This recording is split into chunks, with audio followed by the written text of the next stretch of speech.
masatengan nanay. Saya mengiai, ya lupa melayangan leo letua. Saya baca simai.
ia malo lava le sai mai foi le tai ao ia fa sai foi le e fa fonga mai foi i pese fale anganga le tai ao ia e fa pena foi ona fa mawalunga le vi inga o le atua amene ia sa pena foi o tato loto e tato te whanongolongo foi le le atua pa ia le atua le tai ao amene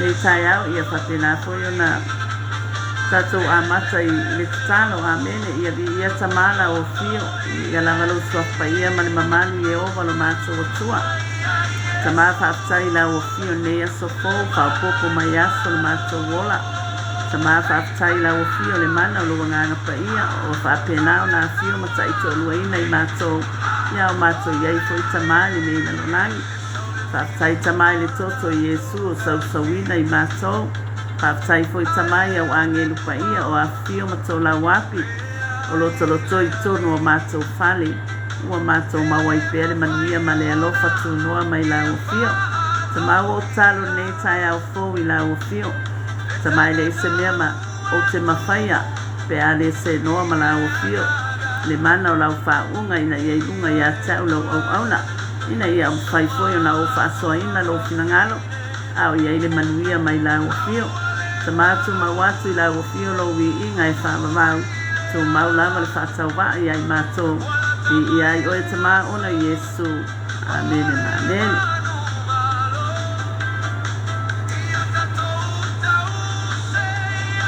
whaatalo whaatu i le uso i iapule iala tai mafuta mai sister tai au manuia la o fionga po yulu ia malo lava le whaatasi mai nei tai au whaatalo whaatu po i le sunga i whawhiangainga i ananai whiangainga ia le ngata i lea ia o le whalitua la le lea Florence whaatasi mai New Zealand ia ni ia tama whaatai mafuta mai la sunga i whawhiangainga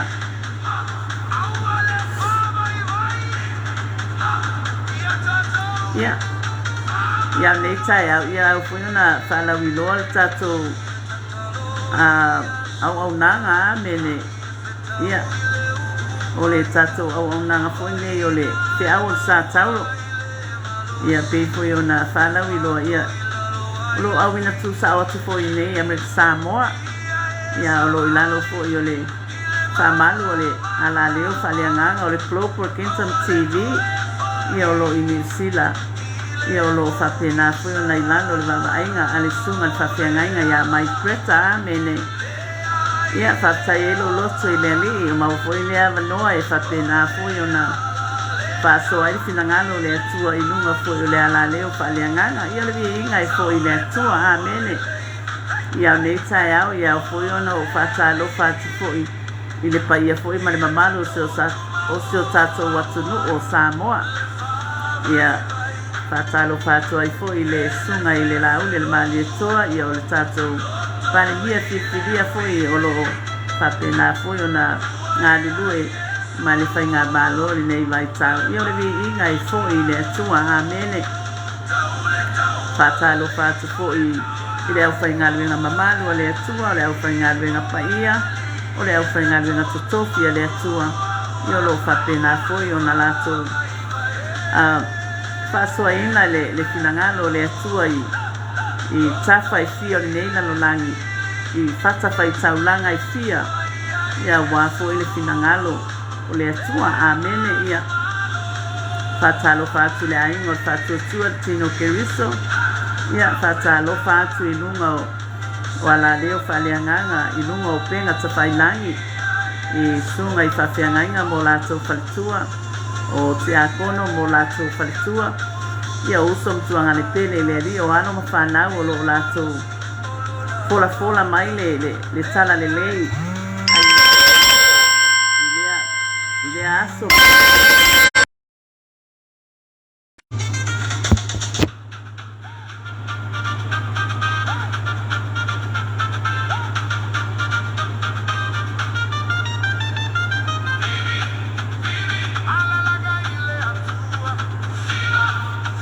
Ia lea o te whatalo whatua I fo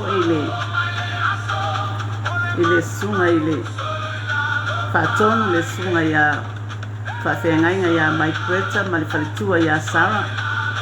Ia whapefo no whaalo ma le kalesia I marewa. Ia o te whatalo whatua I le tai au Feau ile suafa mamalo tatua li o Yesu Keriso. Amene.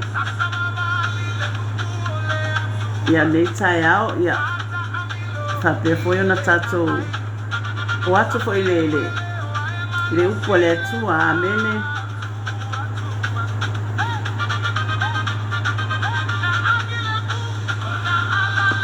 Ia o le afo se upo a whapenao na wina mai le finangalo tama le tai au. Ia ta ina I fo tatou savalinga I le neia sofo. Amene. Ia ai sili fo ia o na whaamaualunga I le vi inga o le atua. Amene.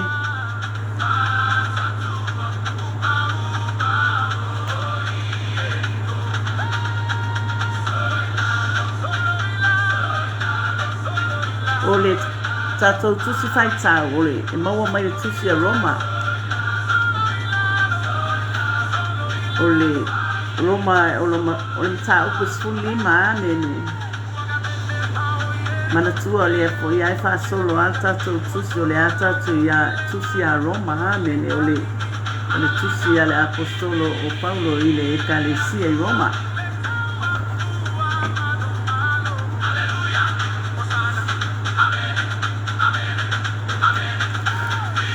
Roma lona mta upo sfulima. O te whaitawina te whai upo sfulwhai o sfulwiva. E whai fo ina tatou a o ina fo nei fo I upo po nei fo I tustusinga.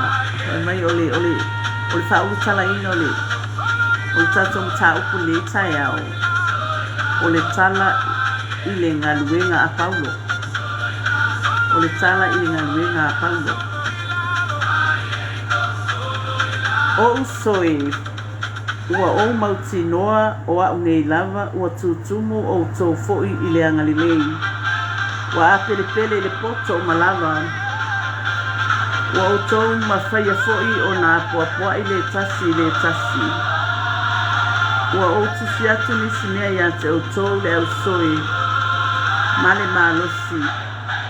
I lo o whamanatu atu ia te o tau o na o le alofa tunoa. O fua ina mai a tau e le atua. Ina ia avea uma au na a Yesu Keriso inu ese.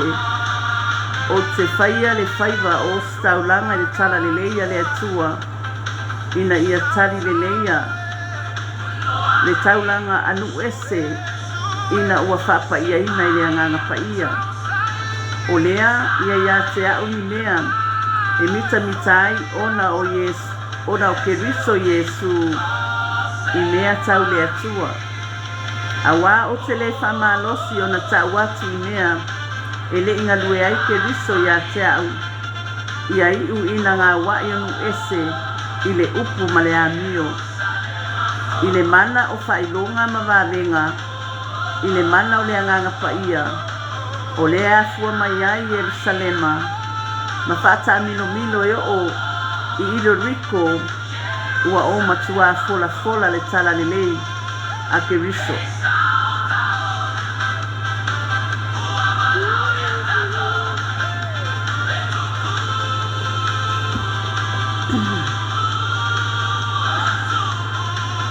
Wa o soe wa o mautinoa o au lava ua tutumu o tau fo I le anga le lei. Wa a pelepele le poto o malava. Wa o tau mawhaia foi Una poa I le tasi.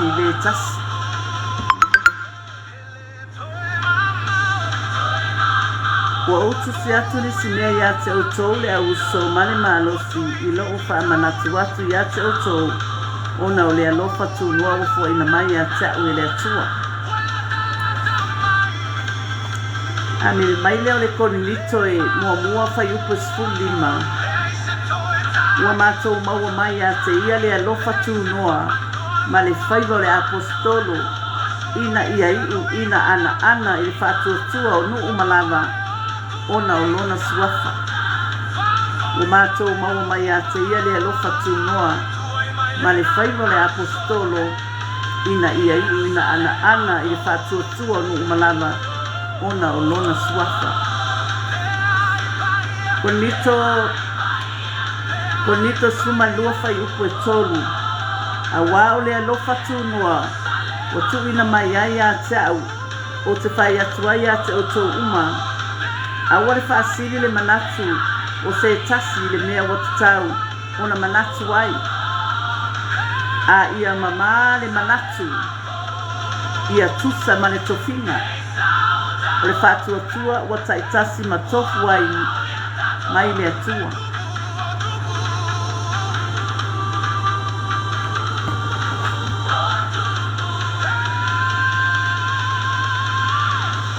Ia, e tai tonua wala silafia uma foi e tātou le apostolo o Paulo, amene. O le tala foi ma le tala whaasorokito o le apostolo, amene, malona wala awina. Mana tua foi o le apostolo Paulo, o lona wala awina e le mai tangata. Amene, ai mai i le atua mlona alopele o Yesu Keriso. Amene. O le apostolo sa fai foi o ia i le aupa ia. Sa sili foi ona ma losino na alualu i tū whai utaia, ma o onga whai utaia. Amene. Ai, na whapenao o nā ngai atu ia i le ala i tamaseko, amene. E whapenao na au mai le au pa ia ma ave i Jerusalema ia taimi a. Ona o le whasau wao o ma pūlenga fo ia vai tau a, ia vai taimi. Sa whapenao na ona whai fo ila le apostolo le amionga lea po whainga ia sa whapenao na whasawa ai le apostolo i le aupa ia ona o taimi fo i ele i o le malamalama o ia taimi i le atua amene ia sa whapena i ona tau mawhai e fo i le tamaloa o Saulo o Saulo o lona mua amene ona ele i maua e ia le whaolatanga ele i maua e ia le ma le matsautia o le atua amene ele i whaalia ia ele atua le mana e mwhai e ona li ua o ia ai ina ua taia o ia ele mana o le atua i le ala i tamaseko e peo inale na liliwa i loa ma ele atua ma whapenao na fili mai ai ma la awina i loa o ia e whai maipu filifilia amene e momoli ina le finangalo o le atua i inu ese le ala o ina lai o inale na suia i fo i le atua lona ingoa ya Paulo. Amene. Peila o inale ana na ave i se whaalinga i le tamaloa. Amene.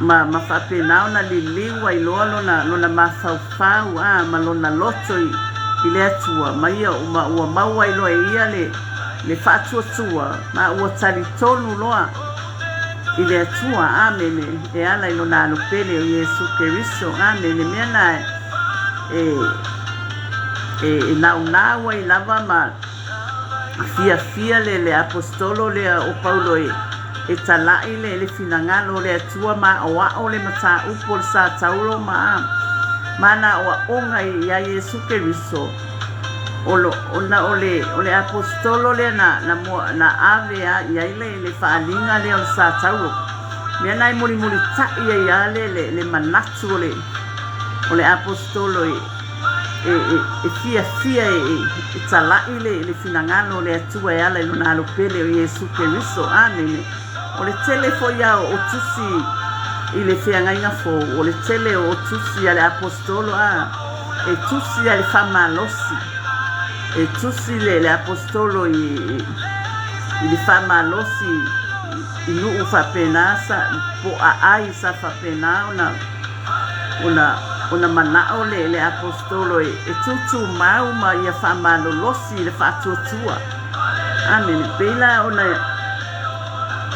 ona iai fo e tato mta uponeta ia o le tala i le ngaluenga Paulo o le apostolo e sili ona tusi famalosi i ai fo i sa fapena ona tala iai pe ma ai fo i le io iai le tala inga ale apostolo ai na fapena na tusi mai le apostolo e famalosi mai tono fatupu ina ua no atia o ia na pupuanga au ia Roma ia ona e tusi famalosi mai le apostolo i ai ina ia tutu maulo la tu fatutua ia tutu maulo fatutua ia Iesu Keriso amen Pelan fai mai le fai pule suono ina ia avea uma au anga a Iesu Keriso no ese o te fai le faiva o staulanga le tala le leia le atua ina ia tali le leia le taulanga no ese ina ua whapa ia ina le anganga pa ia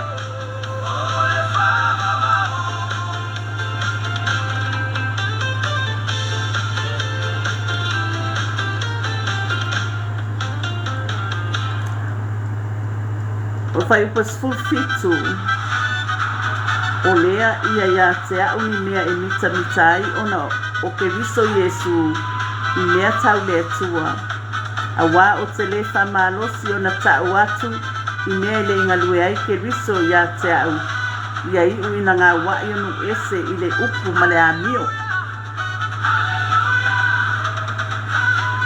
mai le fai upas fulvalu a wā o te le whamalosi ona tau atu i mea ona i mea le ingalue ai Keriso ia te au ia i ngā wai nu ese le upu ma le amio fai mai leo o le tusi le ale lua kornito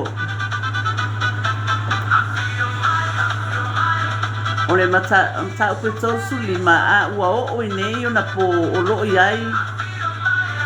iai lava le ufiufi o latou loto pe a whatauina mose pe a whaitauina mose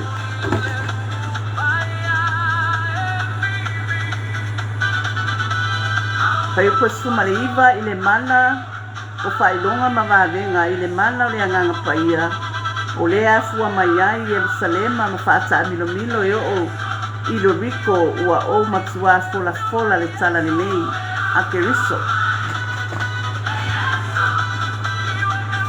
mai le mareko e sfulma le ono fai upa sufitu e muli atu foi whailonga i e whatuatua e tutule i lātou te moni lo ingoa e tau talatala i lātou i ngā ngana Feau e muli atu fo i whailonga i whatuatua e tutule i lātou te moni lo ingoa e tau talatala i lātou i ngā ngana Feau amene vela le fai upulea e se furu iwa amene i le mana o whailonga mawawenga i le mana o le anganga paia o lea ia fua mai ai Yerusalema ma whaata milomilo e o i ilo riko ua o matua fola le tala le leia Keriso ia o le ngaluenga le apostolo ua matua fola e ia le tala le lei ia Iesu Keriso pe ona o fai atu i le taimi ua whano ona o le apostolo e sili lona lona nau ma lona fia e talai le mata upu i le Satauro. Ona e pe ona o fai atu o le apostolo lea o Paulo. O le apostolo na ave i le faalinga o le mea lea e fia i le apostolo e a o ma talai le finangalo le atua e ala lona alo pele o Yesu Keriso. Ona o Yesu Keriso na whapena ona la vea ina o ia. Mai mea seseia na ona whaia. Lewa mea seseia na whaia i le apostolo ma mea ia sa whaasawa i le aupa ia. Le tino Keriso le aupa ia o tangata pa ia o lea li. Lea na ua whapena ona la vea ina mai ai e Yesu o ia mai mea seseia na whaia ia. Lea na fia i le apostolo fo ila e tau tala i le leo o le atua. Pe fo ila ona au mai ai tātou le vai tau mene. O le whai upu le sfuma le iwa fo mai i le mana o whailonga ma vāwenga i le mana o le anganga pa ia. Amene, mai lai a tātou le vai tau le nei ona pe ona o whai atu i le nau o le apostolo lea e tau tala i le leo ma le matautia o le atua i le taimi lea na tai ai o ia i le anganga o le alii. Ia ai o le vai tau nei ai tātou. E le mawhai ona tātou wa aia ni vāwenga o le atua. Se ia vanga nā ua ia i tātou le anganga pa ia. Amene. Wa a whai tātou te whātua ma tali tonu i a Yesu Keriso malana ngā luenga ma a lea na whai lungo le Satauro. Amene. Ia e whapena fo'i o na ngā ioi ai le anganga pa ia o le. Amene wan. Mana tua le whetalanga Yesu. Whamai au le alu. E le whaiana sau le tasif sosoani. O le anganga pa ia. Whamai a sau o ia. E whai loa mai e ia mea uma ale tutupu ia tātou. Amene. A o mea uma fo'i. E tau tala ile ia Yesu. E whai loa o mamai e le anganga pa ia. Amene. Mea lana, e le mawhai o na tutupu ni vāwenga. Po ani mea ia i tātou au tātou ia ni neila no langi. Pe ale se noa ma le anganga pa ia. O le mea na e awa ia i tātou. O na tātou whaatua. I no la pele o Yesu Keriso. Amene. A wao i nā e maua i tātou le mana. Le mana o e mawhai ei ona i loa e tātou le mana lea mai le atua e ala ilo nāno pele o Yesu Keriso e maua e tātou le mana lea ina ua tātou whaatua ilo tātou ali o Yesu Keriso e mawhai ei la ia e tātou ona tātou i loa vādenga mawhai longa mai le atua e ala ilo tātou whaatua wa e le mawhai ona tutupu ni vādenga ilo tātou o langa pe ade se noa ma lo tātou whaatua lo tātou i lo tātou ali o Yesu Keriso ona o le finangalo ngā o tama ia tātou whaatua ilo nāno pele o Yesu Keriso le mana lana o le atua e mawhai e tātou ona tātou wa ai i whailonga amene wai whai mai le mareko lea e muli atu fo i whailonga i e whaatua e tutuli e lātou te moni lo ingoa e tau talatala i lātou i ngā ngana wha. A peo nau whai atu. A maua i tātou le mana lea mai le atua. I lo tātou whaatua lo tātou ali o Yesu Keriso. Ona maua le i tātou e mawhai fo i tātou. Ona tutuli te moni i le suafa o Yesu. Pe a whai e sila fia tama o tātou o tangata.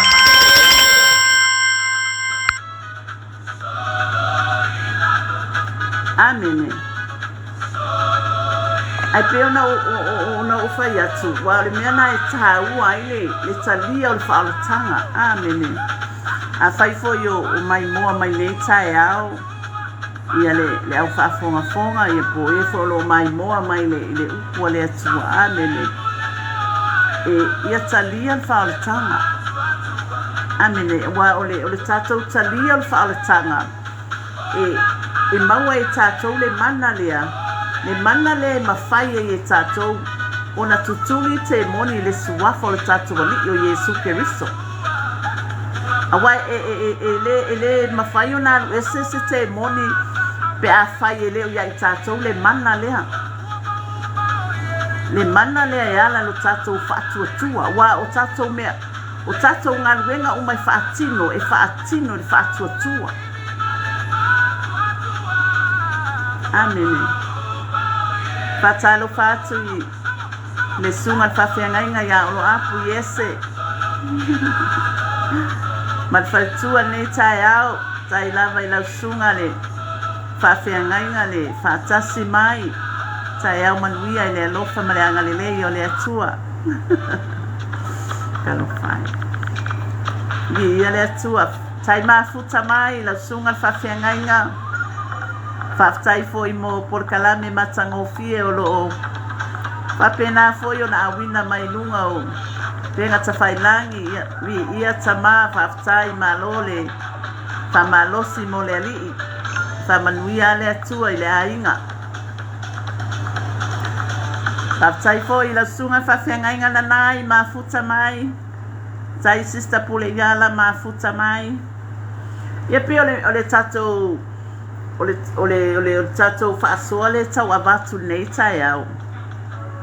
Ona ia tatou talo i le atua i le mana wa mai ia tatou maua le mana le wa le ia i tatou le nganga pa ia wa le ia i tatou le mana o le nganga pa ia o le nganga pa ia e na te whamalosi mai tātou a tātou vai whamalosi mai le nganga pa ia i tātou amene a ia whapenao na tātou mauti noa le leima ia mautu le lei o tātou loto i lea li ina ia tātou maua le mana lea e ala lo tātou whaatuatua o mea lava e whai e le whaatuatua wa le se whaatuatua i le fia mai le atua amina wai tau fo i tangata e aluatu i le atua na mauti no lo soifua le atua i whanavau amina wai sa ili mai fo i tamai ata i lato umalava o e tapua i atu i le anganga ma le whamaoni amina o le mena ia tatou talo i le li ia tatou maua le mana lea i mawhai e tatou ona tutuli te moni i le suafa o tātou ali o Yesu Keriso e peo no whai atu i mawhai fo e tātou ona whaia ia ngā luenga nei pe a maua i tātou le mana lea ia ma le whaatua e peifo i ona whetalai ia Yesu i lona au soo mai awane i o tōtu ua i Yerusalema a ia whaatalitali le mea na fola ina amene ia sa whapenao na whaatalitali ai le au soo ia e whamei ua o whai whaatali ua o isi ua whiu ia ai na whaatalitali ai le au soo mai e se lau ua sifuru tangata sa whaatalitali ia ai na lato maua lea nganga pa ia ua mafuena lato tau tala i ngana ese ia o whaalongo atu tangata ia o tau tala mai ale apostolo i ngana lea lea nuu amene ia ole ai le na ile tusi na le apostolo ale na lienga la apostolo le mana ia le mea nasa poloa ia Yesu no na uso aone yo la tutua Yerusalema ai whaatalitali le mea na fola ina ole anganga pa ia ia ole tatou whaasona le tae au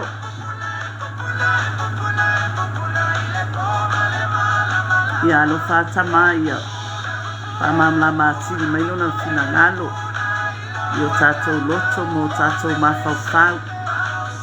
Ia whaatupu ai pēr lo tātou fia i lea lii. Whaatupu ai lo tātou au nanga i lea tua manona whina ngalo. Amene ia tātou fia i lea lii. Awa lo mau ai pēr lo tātou malosi o lo au mai foi e tamale manuia o le whamalolonga i o tātou tino. Ia o mea ai nunga o tātou lau ai tulo. O tātou waiini, o mea uma. O lo whapenau na angale lei mai ai tamai lea aso ma lea aso ia i tātou. Le whapenau foi o na tātou. Whaia foi ni ngāli wenga le lei. Le whapenau na whamalia i ngai ni whina ngalo tamama fia mai ai lea tua ia i tātou. Le whai foi tātou whangata whaolaina ma e avatu ma whainoa atu le lalolangi.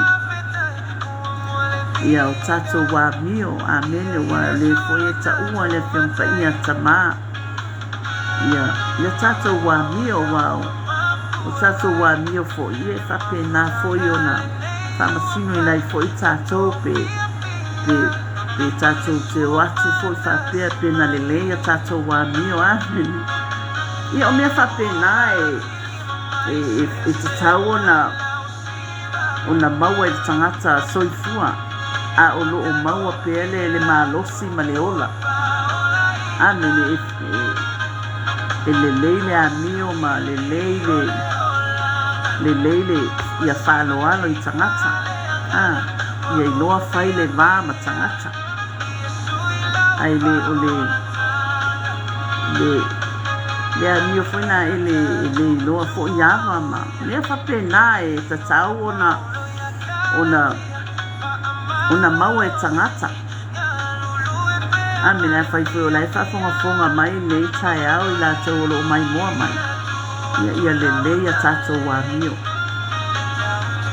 Wai e ta ape atu mau atu i no fuanga fai tele ma mea o tumutumu ai tangata. Ia ai te tau na whaalia tātou wā mio whaaloalo. Tātou wā mio e whapenau na alo whamia ai tātou i tangata. Tātou loto mawalalano. Au tātou te o atu whaatupu ni bebesi no fuanga whaitele. A ia whaatupu e tātou le fine mu. Ma le loto le lei, ma le loto mama. A mio mama, mio le lei. Mea umana e tau na maua e le tangata Krisiano. Ai le ngata i le o le tangata o loo mai mua i le nei tae au. Amen. Ia whatalo whatu i le wharetua la le leile o Florence wa mafuta mai nei tae au. Talo wharetua.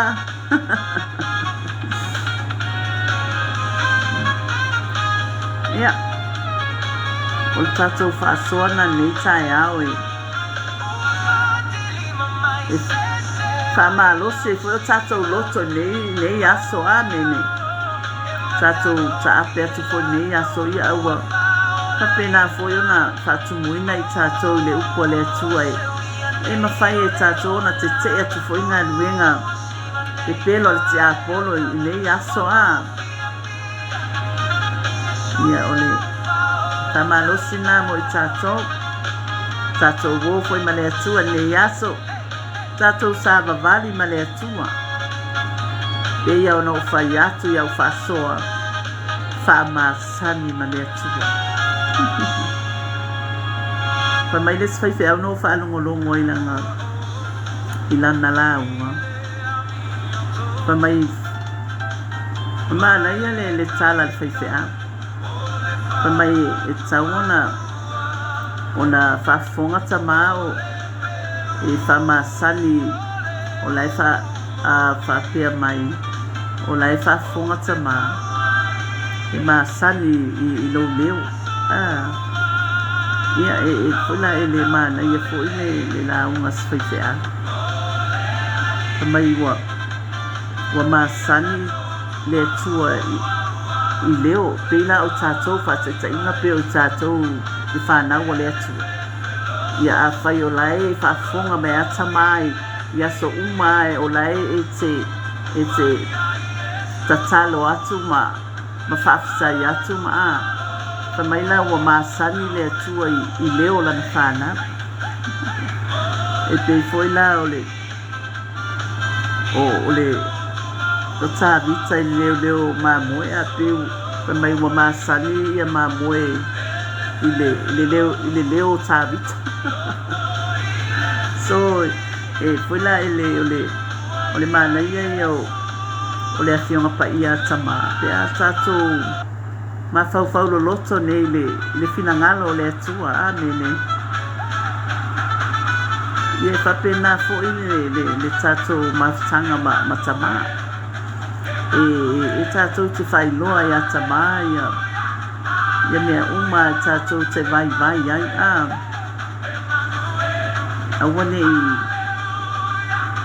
awane i nisi lo whatasi le li ima lo mafuta i le atua ia mai e whanongo i le leo le anganga pa ia po le ase mea e finangalo ai tama awa o tātou uma ia o tātou vaivainga ma o tātou mawhatianga anene ia e tātou whanongo le fo i le leo le anganga pa ia po le ase mea le finangalo ai tama ia e tātou wai e lea o ngā fuena tātou whaia mea ai le o finangalo i tama wai tauana tātou fesili a tama po le ase mea lai finangalo ai wai e le whaia na tātou whaia ma whai mea tātou te mana nao ai le o le finangalo ngā o tama nanga o tātou istai ia e maua mea na e o male atua e fia whai mea whaina e whatea e ilua mai e tangata ia ai le o ni mea mai le atua Amene. Ia o tātou whaasoa nā, mana e whautai tanoanga wa te a tātou taimi nani te pe ano whai atu te ua whaoa taimi. Iona whaasala leo o e le klopo. Ia manu te reina ne yaso, me alo whamaleanga le lei o le atua, ta maa wai uli whaasoa lau whanau. Whaatai a ta mai lau upu e mai ia o awina i o mātou loto mo mātou mawhau. Ia whaamausali ina ilo mātou wola au na i lau o fio mani. Mātou wola whaatuatua ia moni alo mātou o atu i lau o fio tama. Nei mea uma mātou te whaia tama. Ia whailoa mai e lau o fio ia moni lavano mātou o atu i lau o fio. Mea uma o mātou tautatala ai ilo le leima ma lo whamau. Tama whailoa mai lo finangalo. Ina ia mātou whaia nei mea uma. A ulo iai le mana o lau fio iai lau whaunga iai mātou aluatu lau upu male mana o iai mea nganga i whaonaina ai tū mau lava tamalo mi inga o na Yesu Amen. Ia wai ule le whasoa ia ai o te whaftai atu i le uso i atu le iala ia na mafuta mai Whaftai foi le sunga i whawhiangai ngai ana nai, mā futa mai. Whaftai foi wharitua la le nei a Florence, mā futa mai nei tai au. Whaftai foi le sunga i whawhiangai ngai a Roapu, ma le wharitua whaatasi mai nei tai au. Ia o le vi inga i fo i le atua amene o whailawa o tau ma whamanianga mo le vi inga o tama. Ia ai o te le whamawai ma le tatou por kalame nei tai au. Ia o te whaftai atu i sunga i whawhiangainga mō lātou wharitua o a foi matiakono mō lātou wharitua. Whaftai foi le tāpua i ngā mali a si o tātou atunu pele o Samoa. Ia ngata i leo le tāpua inga si o mātou motu a mwete Samoa nei.